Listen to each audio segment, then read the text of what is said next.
Praise the lord. మరి ఒక దినము ఇలా బైబిల్ స్టడీ చేసే కృపని దేవుడిచ్చినందుకు దేవుడు గొప్ప నామానికి మహిమ ఘనత కలుగునుగాక.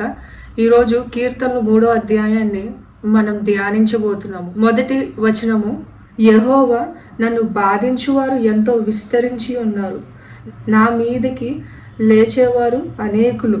మనకి కూడా అనిపిస్తూ ఉంటుందండి, మనకున్న సమస్యలను బట్టి, మనకున్న పరిస్థితులను బట్టి మనల్ని వెంటాడుతూ ఉన్నారు. ఈ సమస్య నన్ను వేధిస్తూ ఉంది, నేను దీని నుండి బయటికి రాలేకపోతున్నానని చెప్పి అనేక సందర్భాల్లో మనము చాలా భయము, ఆందోళనతో ఉంటాము. దావీదు గారు కూడా అట్లానే ఉన్నారు. ఎవరైతే ఆయన ఇబ్బంది పడుతూ ఉన్నారో వారి నుంచి తప్పించుకుంటూ, వారి నుంచి భయపడుతూ, దాక్కుంటూ ఉండాల్సిన పరిస్థితి. నా మీద తిరగబడే వాళ్ళు అనేక మంది, నాకు విరోధమైన కార్యాలు చేసేవారు అనేక మంది పుట్టుకొస్తున్నారని చెప్పి దేవుణ్ణి అడుగుతూ వేడుకుంటూ ఉన్నారు. ఆ బాధ, ఆ వేదన, నాకు ఇప్పుడు మనకి సమస్యలను బట్టి కావచ్చు, నాకు ఇన్ని అప్పుల బాధలు, నాకు ఇన్ని సమస్యలు, నేను దేవుడు మార్గంలో ఉన్నా కూడా నన్ను అవమానపరిచేవారు అనేక మంది, నన్ను ఇంతలాగా నేను సరైనదే చేసినా కూడా నన్ను ఇబ్బంది పెట్టేవారు అనేక మంది. కొన్నిసార్లు మనకు అనిపిస్తూ ఉంటుందండి,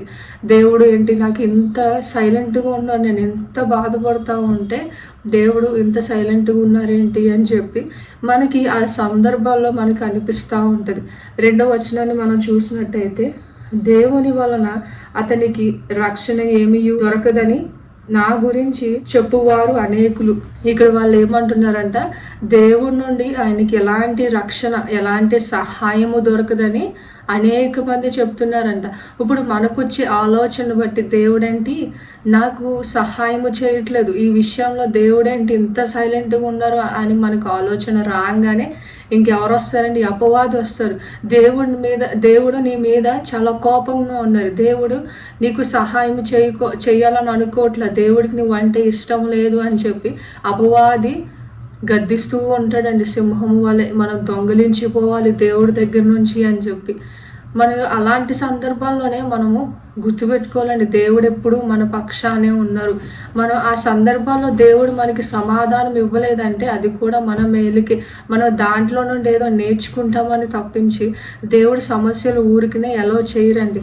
యోబు గారు కూడా సందర్భాల్లో అలానే, దేవుడు నన్ను విడిచిపెట్టేశారా, నాకు ఇన్ని సమస్యలు ఉన్నాయి, నేను ఏ తప్పు చేశాను అని చెప్పి ఆయన అనుకుంటూ ఉన్నారు. అలానే పక్కన వారు కూడా ఏమనుకున్నారండి ఆయన్ని, యోబు గారు ఏదో పాపం చేశారు కాబట్టి దేవుడు ఎంతలా శిక్షిస్తూ ఉన్నారు, ఆయన్ని ఇన్ని శ్రమలు అనుమతిస్తున్నారు అని చెప్పి యోబు గారిని అనుకుంటూనే ఉన్నారు. కానీ యోబు గారు దేవుడిని విడిచిపెట్టారా అండి? లేదు. దావీదు గారు పోనీ దేవుడిని విడిచిపెట్టారా? లేదు. కానీ మనకి ఒక చిన్న సమస్య వచ్చి దేవుడు దానికి రెస్పాండ్ అవ్వకుండా కొద్దిగా ఆలస్యము చేసిన వెంటనే దేవుడిని విడిచిపెట్టి వెళ్ళిపోతున్నాం. మళ్ళీ మన సొంత నిర్ణయాలు చెప్పున మనము నిర్ణయాలు తీసుకుని ఆ కార్యాలు జరిగించి నష్టపోయిన తర్వాత మళ్ళీ దేవుని నిందిస్తూ ఉన్నారండి.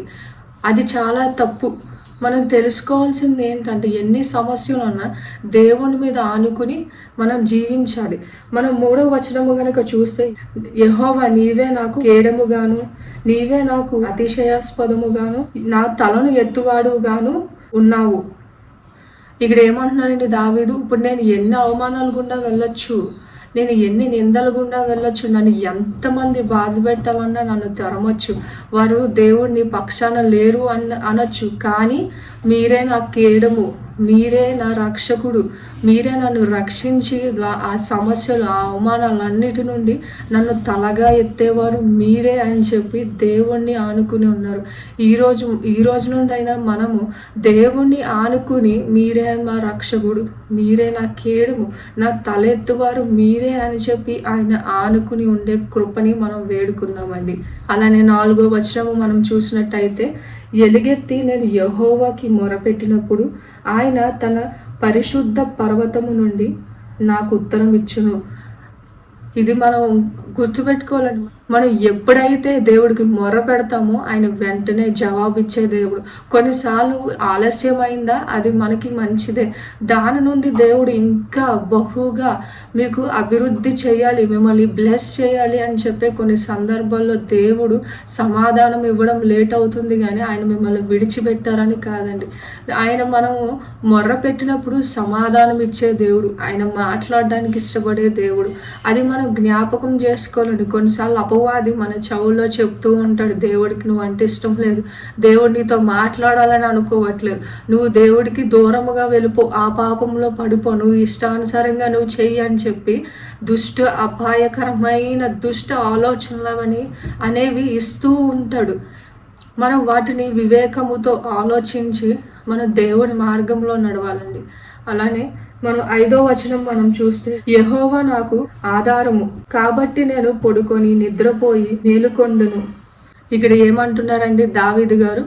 యెహోవానే ఆయనకి ఆదరణ ఆయనే అని చెప్తున్నారు. సో అందుకని ఆయన అంత ప్రశాంతంగా పడుకుని లెగుస్తున్నారంట. ఎందుకు? ఆయన భారం అంతా ఎవరి మీద విడిచిపెట్టారని దేవుడికి చెప్పి ఇంకా దాని గురించి ఆలోచించారా? లేదు. దేవుడికి చెప్పిన వెంటనే ఆయన ధైర్యము పొందుకున్నారు. మనము కూడా దేవుడికి ఎన్నోసార్లు రిపీటెడ్ ప్రేయర్స్ చెప్తూ దేవుడిని అడుగుతూ ఉంటాము. కానీ దేవుడి పైన ఆ భారం పెట్టమండి. ఆ భారం అంతా మళ్ళీ మనమే మోస్తూ, మనమే ఆ భారము వేదన అంతా మోస్తూ, దేవుడు నాకు సమాధానం ఇవ్వట్లేదేంటి, దేవుడు నాకు నేను ఏదైతే మొర్ర పెడుతున్నానో దాని నుండి నాకు విడుదల దయచేయట్లేదంటే మన భారం మనమే మోసుకుంటూ ఉన్నాము. కానీ దేవుడు ఏం చెప్తున్నారు? భారం అంతా ఆయన మీద విడిచిపెట్టేయాలి అని చెప్పి. సో ఇక్కడ కూడా దావీదు గారు అదే చెప్తున్నారండి. ఆయన భారం అంతా దేవుడి పైన పెట్టి, యెహోవా మీరే నా ఆదరణ అని చెప్పి ఆయన ప్రశాంతంగా పడుకుని లెగుస్తున్నారంట. అంతమంది వెంటాడుతున్న అనేక మంది విస్తారంగా ఆయన్ని బాధ పెట్టేవారు, శ్రమ పెట్టాలనుకున్న వాళ్ళు ఆయన్ని తరుముతూ ఉన్నా కూడా దేవుళ్ళు ఆయన ప్రశాంతంగా ఉన్నారు. ఎందుకంటే దేవుడు ఆయనతో ఉన్నారని ఆయన గ్రహించుకున్నారు. ఆయన తల ఎత్తేవారు ఆయనే అని అంత ప్రశాంతంగా ఆయన నిద్రపోగలుగుతున్నారని. ఈరోజు చిన్న సమస్య రాగానే ప్రశాంతంగా పడుకోలేకపోతున్నారు, నాకు నిద్ర పట్టట్లేదు అని చెప్పి చాలామంది అంటూ ఉంటారు. ఎందుకంటే వారి భారాలు వారే మోస్తున్నారు.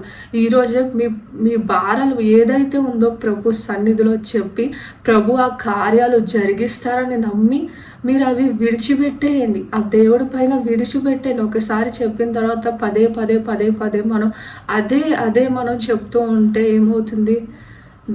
నా మీద నమ్మకం లేదా అన్నట్టు అనిపిస్తుంది దేవుడికి.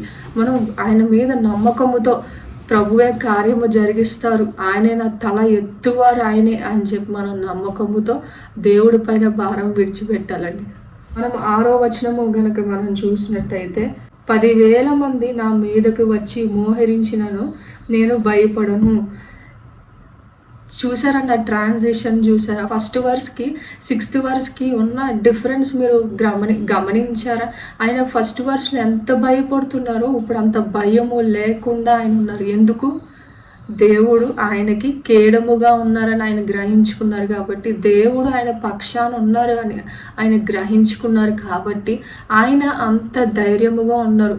మనం కూడా ఇప్పుడు పడుతున్న వేదన గురించి కావచ్చు, అవమానాల గురించి కావచ్చు, నిందల గురించి కావచ్చు, మనం చేయని తప్పుకి నిందల పాలవిన దాని గురించి కావచ్చు, దేవుడు మన పక్షాన పోరాడుతున్నారు.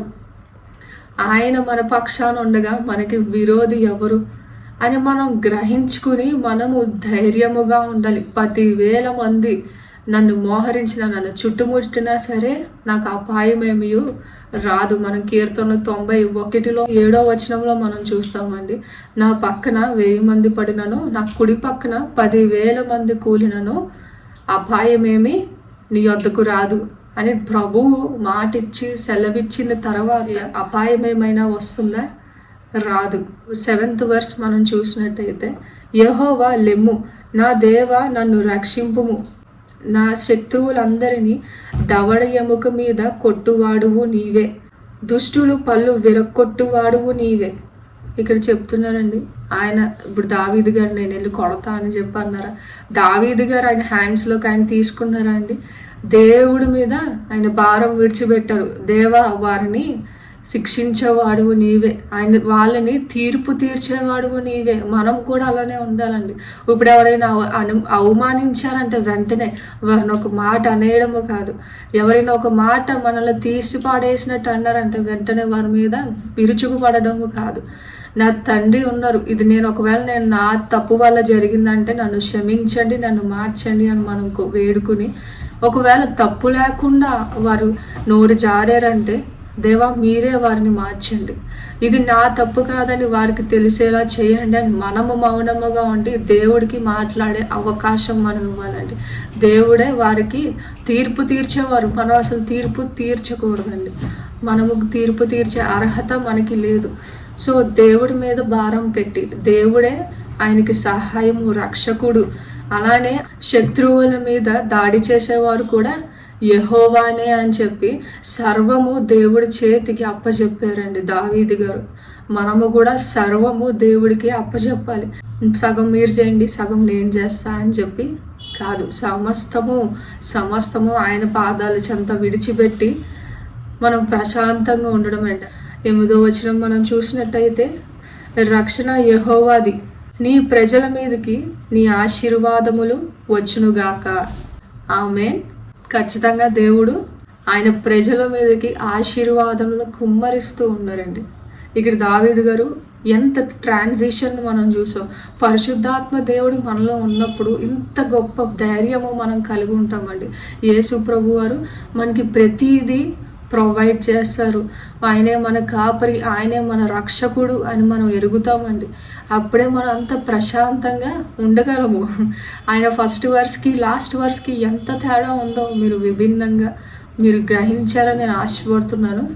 ప్రభు మీతో మాట్లాడారు. మీరు ఈ బైబిల్ స్టడీ వీడియోస్ ద్వారా మేలులు, దీవెనలు పొందుకుంటున్నారని నేను ఆశపడుతున్నాను. Praise the lord.